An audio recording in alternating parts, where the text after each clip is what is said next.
छुआ तो फील कैसा हुआ? बेड पे परेड करके छीट दिया रुआ। क्या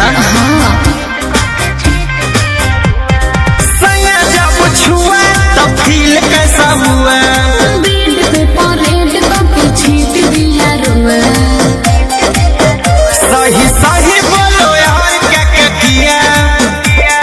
सब कुछ लिया बाकी रोने न दिया। पिया सब किया बाकी रोने न दिया।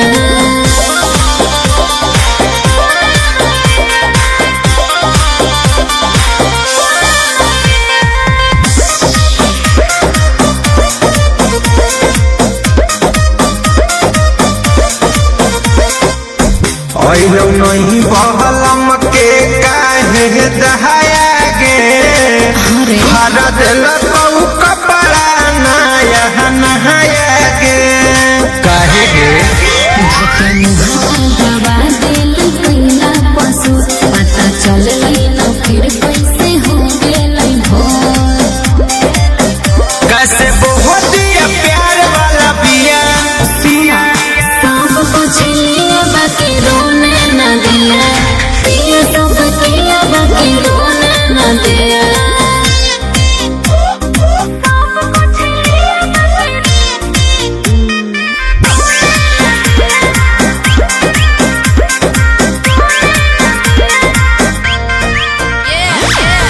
कैसे कहीं दुखावा बरदा सगे? छुके जब फुलाई दिल कहू सहा सगे।